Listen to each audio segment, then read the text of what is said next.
Namaste, Pranam, Gita Dhyanam. Om Parthaya Pratibodhitam Bhagavata Narayanena Swayam Vyasena Gratitam Purana Munina Madhye Mahabharatam Advaitamritavarshinim Bhagavatim Ashtadashadhyayinim Ambatva manusandadhami Bhagavad Gite Bhavadveshinim.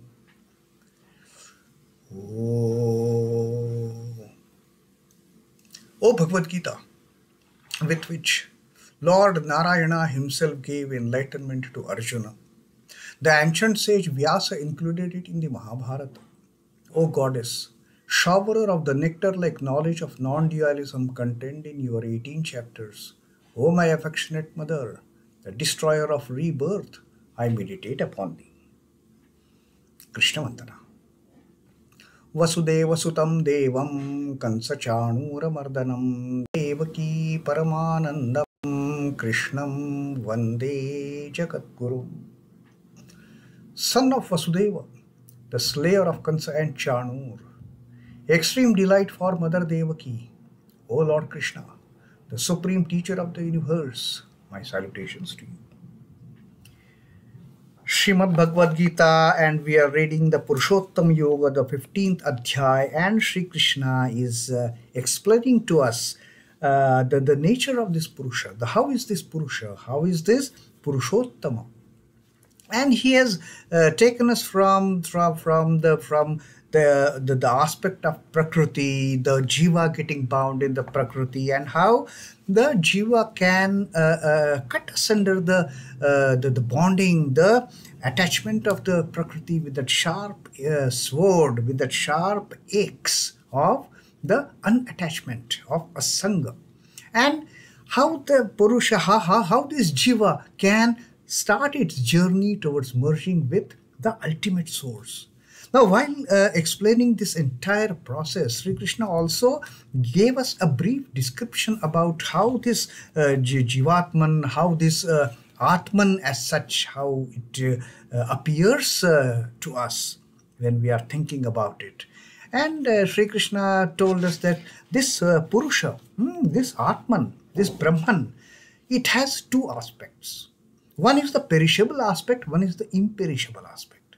And Sri Krishna clearly told us in that previous shloka that we read, the 16th shloka, that Dvavimo Purusho Loke, Dvav Imo Purushaha Loke. This Purusha is appearing in this world in two forms. Ksharaha, Ksharascha, Kshara Evacha. Ksharaha cha Akshara Evacha. And this Purusha is appearing in the world. Like there are two Purushas. Like the Purusha appears to be two aspects. One is Kshara, one is Akshara. One is perishable aspect, one is imperishable aspect. One is the perishable, destructible facet of that Brahman, and one is indestructible facet of the Brahman. Now what is this Kshara and Akshara? That Sri Krishna explains us. Ksharaha sarvani bhutani kutastaha akshara uchyate. Sarvani bhutani kshara, all the beings. The moment this Jivatman gets into a physical body, whichever body it may be, the body of a human being or body of any of those from the animal kingdom or those from the plant kingdom. So the moment that Jivatman takes up a body, it gets into the fold of Kshara, perishable. Body perishes. Jivatman has to go and again look for another body then till its salvation, till its liberation, till it goes back to its original abode, the ultimate abode, the Paramdham. So that is the Kshara aspect. And Kutastaha Akshara Uchyate. And the one which is immutable, one which is changeless, one which doesn't undergo the process of birth, growth, decay and death. That kutastha, that element of the Brahman, that facet of the Brahman is called as Akshara. So this Sri Krishna told us. Now these still are a level lower than the ultimate. The Jivatman is not the Paramatman. The Jivatman is still a fractionated Paramatman, which is seeking the perishable bodies and trying to experience the outside world, trying to experience the marriage, the coming together of the senses through the sense organs with the sense objects. That is what Jivatman is trying to do by taking up the body. Now, this Jivatman is still not the ultimate Paramapurusha, is not the ultimate Purushottama.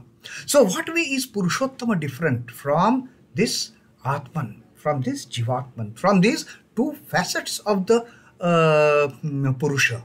The Kshara and Akshara facets, the Kshara and Akshara aspects of the Purusha, how Paramapurusha, how Purushottama is different from this the dual aspect of the Purusha.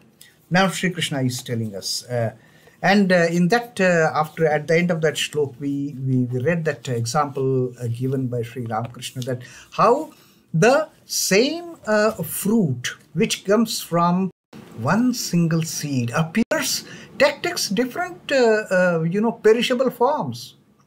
The fruit has a skin, outer skin, the fruit has a pulp, the fruit has a seed inside, the nut, and the attaching branch. Now all these different parts of the fruits, for that matter, they are like the Kshara Purusha.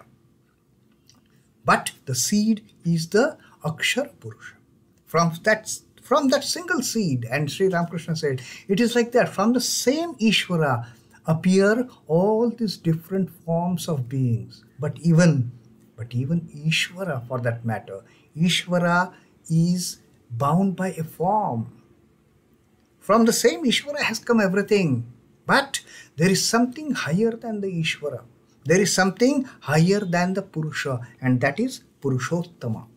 Now what that Paramatman is, what that Purushottama is, Sri Krishna is explaining in this 17th verse of the Purushottama Yoga that we are going to read today. Sri Krishna says, uttamaḥ puruṣastvanyaḥ paramātmetyudāhṛtaḥ yo lokatrayamāviśya bibhartyavyaya īśvaraḥ uttamaḥ puruṣah tu anyah paramātmetyudāhṛtaḥ.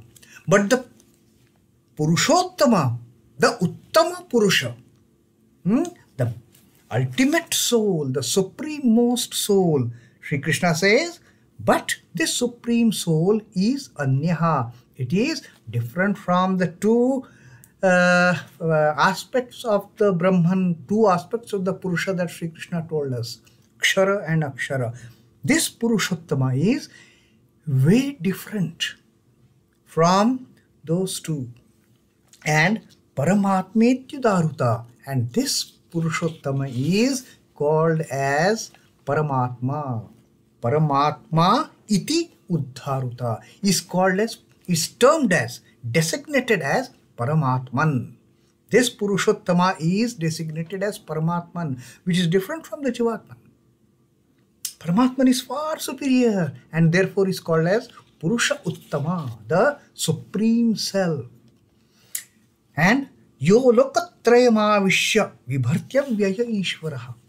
Yaha lokatrayamāviśya. He pervades all the three worlds designated in this creation of the Lord, in this Prakriti. There are supposed to be the three worlds, the three worlds which represent this Prakriti. And this Paramatman, this Purushottama, pervades the entire creation, pervades all the three worlds of this creation. Yo lokatrayamāviśya vibharti. And not only just pervades, it also Vibharti, it also sustains. It provides for the nourishment, it provides for taking care of this creation in preservation, while giving birth, while preserving, and also finally the destruction. But even that sustenance element of this creation, the Purushottama is responsible. So this Purushottama, this Paramatman, not only pervades this creation, the three worlds in this creation, but also sustains all the three worlds. That is what now Sri Krishna and this Paramatman is. It has got a very, very distinct characteristic. It is avyaya. It is indestructible. It is like that akshara. It is indestructible. It is avyaya. It cannot be divided into two. There cannot be like the Purusha has two aspects, Sri Krishna says, but this Purushottama is avyaya. You cannot term this Purusha as also Purushottama also as akshara and akshara. Purushottama is avyaya. You cannot cut it in different forms. You cannot create different manifestations as such of this Purushottama.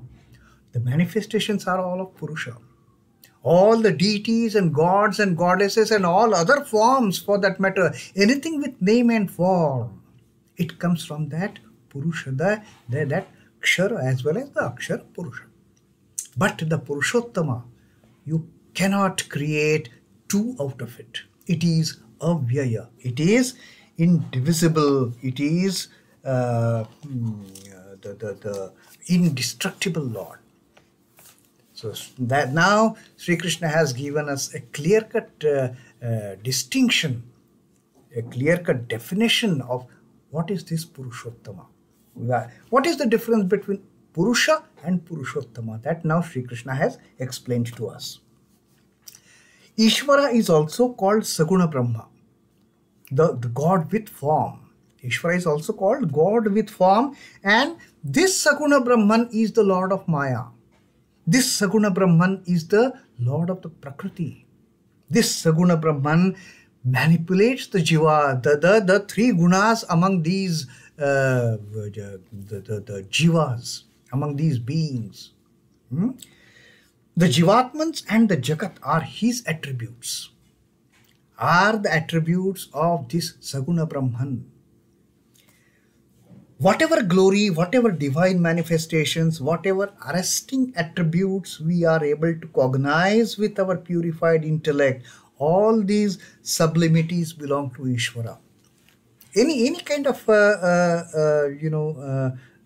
denomination ascribed to the Īśvara, ascribed to the Lord, is for this Īśvara, which is a Saguna Brahman. And this Saguna Brahman has the control over the Prakriti, over the Maya, over the Gunas, and also all the Jivas for that matter, all the beings for that matter. Purushottama is he who is beyond even these celestial grandeurs. The Nirguna Brahman, the Nirakara Brahman is way above this controlling aspect of the Īśvara, of the Saguna Brahman. Modifications find no place in him. You cannot have a different gods and goddesses arising out of the Purushottama. No, it only appears. All these different forms and names of the gods and goddesses, that is possible only when out of compassion the Lord takes the form. The Lord takes this aspect of Saguna Brahman. Saguna Brahman also has an end for that matter. The form also vanishes. And the Saguna Brahman, there is no trace of Saguna Brahman when the form vanishes. When the Brahman loses its form, Nirakar, without any attributes, without any qualities, when Brahman becomes such, then that Brahman is one with the Purushottama. But till the time there are attributes, Like say take for example Sri Krishna himself. Sri Krishna has got a form, he has got a name. We ascribe, we can visualize the form of Sri Krishna as explained, as described in the Shastras. The one with the beautiful dark complexion. He has the curly hair and with a diadem on head, with the feather of a peacock. That peacock feather in his hair, clipped in that diadem, in that crown. So that kind of form we can visualize. We can visualize the form of Shiva, we can visualize the form of Kali, we can visualize the form of Rama. Now that is the Saguna Brahman. But the moment the Saguna Brahman gives up these attributes, when the Saguna Brahman takes up the position of the Nirguna Brahman, all the attributes, they get vanished. All the attributes, they are just disappearing from that Saguna Brahman, from that Sakara Brahman. Then it becomes Nirakar, Nirguna. And that is the Purushottama. And Sri Krishna says that is the difference between the Purusha and the Purushottama. That is called as Paramatman. Modifications find no place in Paramatman. He is the Nirguna Brahman. Prajnanam, contentless consciousness, pure consciousness. The Chit element, Chit aspect of that, the Satchidananda, the existence, knowledge, bliss, absolute. There are no two in it. It is only one and only one, Parabrahman, Paramatman, Purushottamam. He is indeterminate but intense consciousness, the ultimate consciousness. We get, the beings get consciousness from that consciousness. That is the original consciousness. But it doesn't get divided as such. We draw our current from that, we draw our energy from that, we draw our consciousness from that. But that consciousness doesn't get duplicated at all. Limitations such as time, space and causations gain no access to him. The Purushottama is beyond time, space, causation. Whichever thing in this creation is under the gamut of time, space and causation, under the influence of time, space and causation, that is Kshara. Know it for sure. But the Nirguna Brahma, the Nirakara Brahman, the Paramatman, the Purushottama is beyond the grasp of time, space, causation. And Parashakti, the Mahanarayana, the Sadashiva, these are some of the names attributed to him, which is beyond time, space, causation, which is beyond any attributes, which is beyond the influence of any of the gunas. He is a Nirguna, which is beyond the influence of name and form. You cannot, like Sri Ramakrishna used to tell, what Brahman is, you cannot explain it in words. What is Brahman? You can explain what a God is. You can explain the how does Shiva sits in meditation, how Shiva dances while doing the Tandava and all that. We can visualize, we can have that kind of understanding. We can have that kind of visualization. But what Brahman is, Sri Ramakrishna says, nobody has ever been able to define what is Brahma, describe what is Brahman. That is the ultimate silence when it comes to what is Brahman. No more words. Words cannot describe Brahman. The forms cannot describe Brahman, because the Parabrahman is beyond all that. Only for the Saguna Brahman we can have all these attributes, we can have all these names and forms. But that Saguna Brahman is also Kshara. What is Avyaya? What is beyond Kshara and Akshara? That is the Purushottama. So Sri Krishna has clearly made a distinction between the two types of Purusha, the Kshara and Akshara, that he explained to us in 16th Shloka. And what is the Purushottama? Way above names and forms, way above the gunas, way above any of the influencers in this Prakriti. And that is Paramatman, called as Paramatman, which pervades the entire creation, all the three worlds in this creation, and also sustains all the three worlds, sustains this entire creation, but not part of it, away from it. Now, Sri Ramakrishna has given a very interesting example on how this Parabrahman, stays in this Prakriti, for that matter.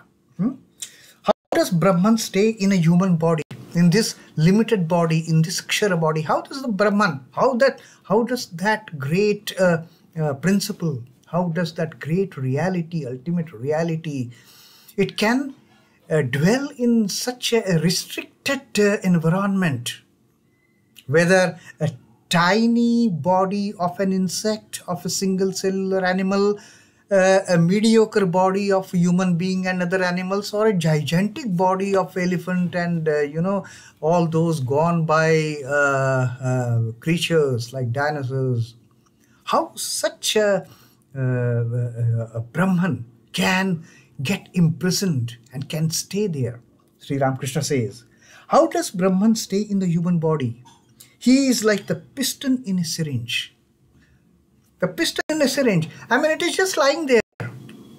Unless you want to push something out of that syringe, any liquid out of that syringe, piston, it just remains there. It doesn't do anything for that matter.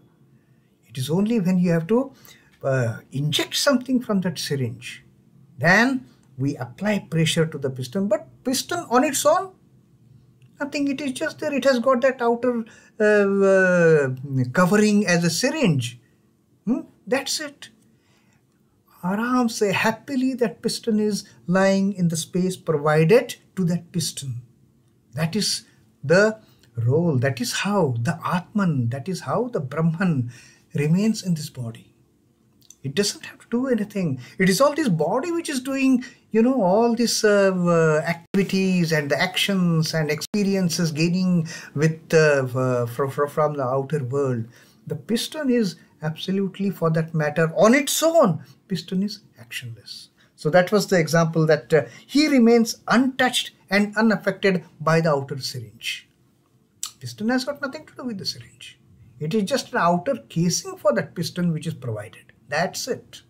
So like that, this Paramatman, like that, this Akshara facet of Paramatman, the Kshara aspect of Paramatman, it stays in the human body. It stays in this creation.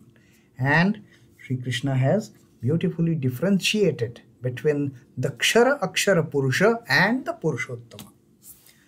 Om Namo Bhagavate Vasudevaya. Sri Krishna Arpanamastu. Jai Sri Ramakrishna. Jai Thakur. Jai Ma. Jai Swami.